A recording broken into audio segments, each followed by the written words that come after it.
All right, this is problem 1351 on page 829. A 1,400 kilogram automobile starts from rest and travels 400 meters during a performance test. The motion of the automobile is defined by the relationship x equals 4,000 natural logarithm of the hyperbolic cosine of 0.03t, where x and t are expressed in meters and seconds respectively. The magnitude of the aerodynamic drag is drag d equals 0.35 v squared, where d and v are expressed in newtons and meters per second respectively. Determine the power dissipated by the aerodynamic drag when time t equals 10 seconds and time t equals 15 seconds. So we've got a mass of 1,400 kilograms. We know that the position of the vehicle is 4,000 natural logarithm of the, I may be sorry, I tried this one, I don't think I've written this one out, 0.03t. So x is in meters and t is in seconds. The aerodynamic drag d is 0.35 v squared. Okay, so determine the power dissipated. What do we mean by power? We may not have talked about this yet. It's a really simple idea, so we'll go through it quickly even though we're recording. At t equal 10 seconds and t equal 15 seconds. Okay, what do we mean by power? Well, power, go ahead. Work over time. Work over time, that's basically all it is, right? Now, what's interesting is there's a formulation of it that's pretty convenient. If you think about work as force times distance, go look at page 807. You'll see that your author has power equals du by dt. That's true, that's the instantaneous power. Equation 1312. Equation 1313 is something a little more useful for us, which is the power equals force times velocity. Okay, so the power dissipated by the wind is just the force, which is just a drag force times the velocity of the vehicle, right? Now I'm hoping we don't have to take the derivative of this, but we may have to. And if we do, we'll just use a derivative calculator to do it. Why would I need a derivative? Well, I need a derivative because I need velocity. I need to be able to evaluate velocity at 10 seconds and 15 seconds. And so, yeah, I think that's what we'll have to do. We'll have to take dx by dt. So let's go grab a derivative calculator online and see if we can do this.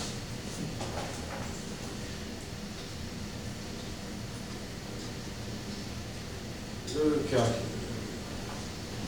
Easy enough, derivative calculator with steps.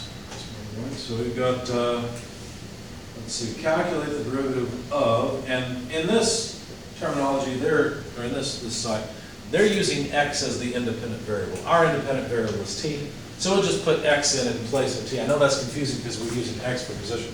I'm not going to write x equals this and then put an x in there. It's just, I need the derivative of this thing, okay? There's a way to change the variable, but I don't remember what it is, so I'm not going to mess up with it right now. I'm going to make this a decent size, though. So the derivative of this thing with respect to x. So let's see, go ahead. Would we be able to use the derivative calculator on the test? Sure, I don't mind. I usually set up the exams though where you don't really have to, where I give you a really easy derivative that you know right off. So I need the derivative of 4,000 times the natural logarithm of the hyperbolic cosine, fortunately it recognizes both of those functions, of 0.03. I'm sorry I have to use x here. I don't remember how to change the independent variable. So we're going to take the derivative with respect to x. It'll be the same as taking the derivative with respect to time. Go do that. Calculating result. All right, your input, there's the derivative. Okay.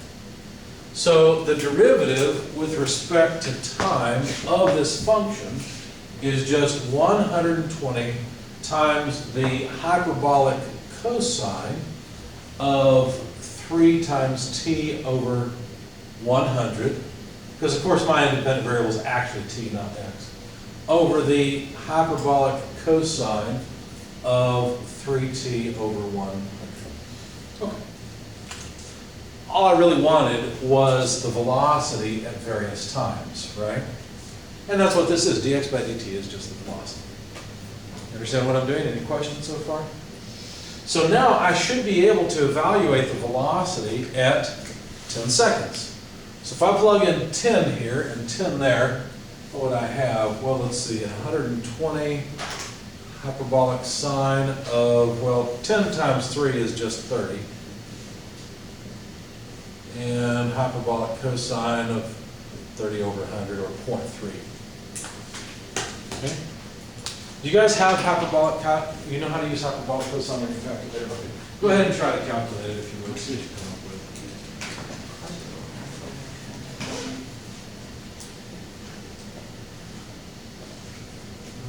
Let's see.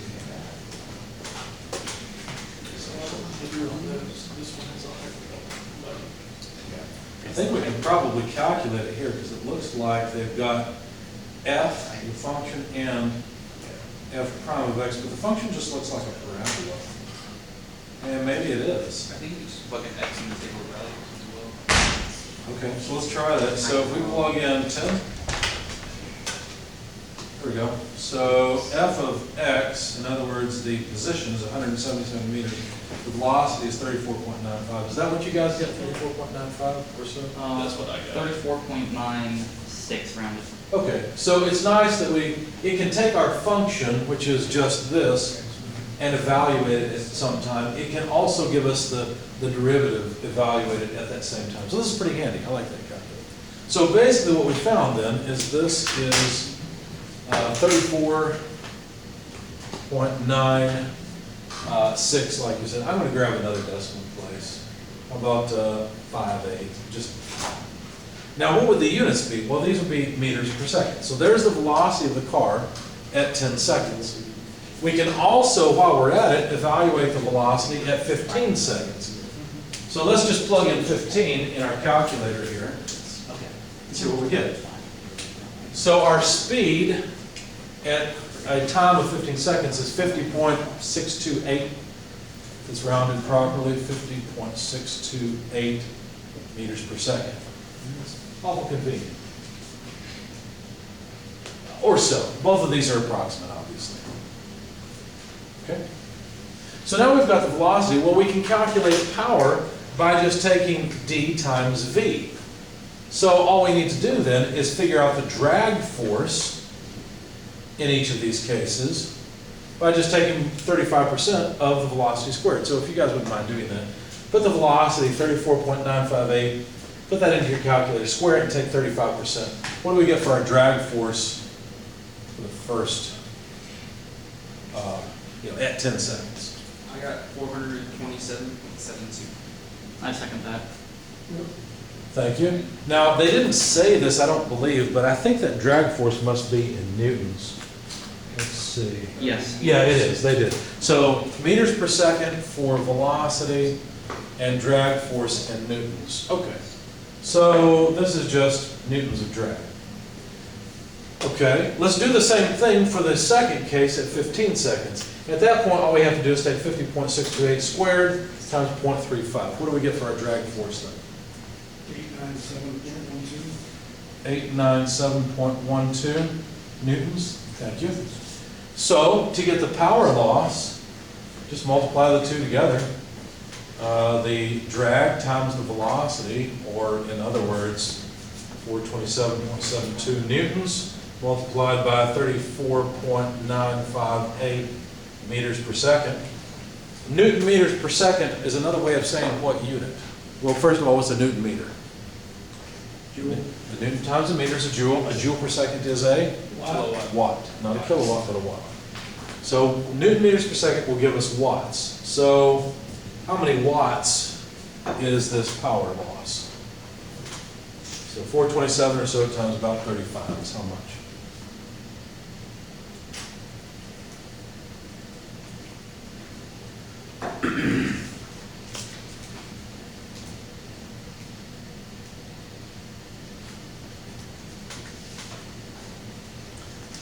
V.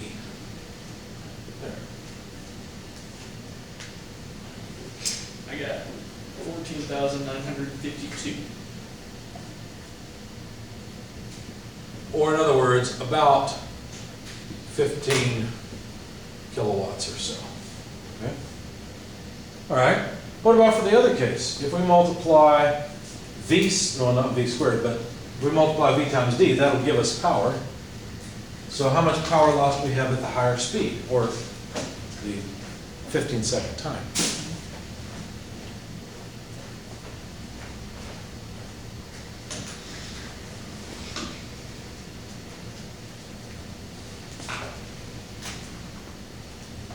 Got 45,419.39.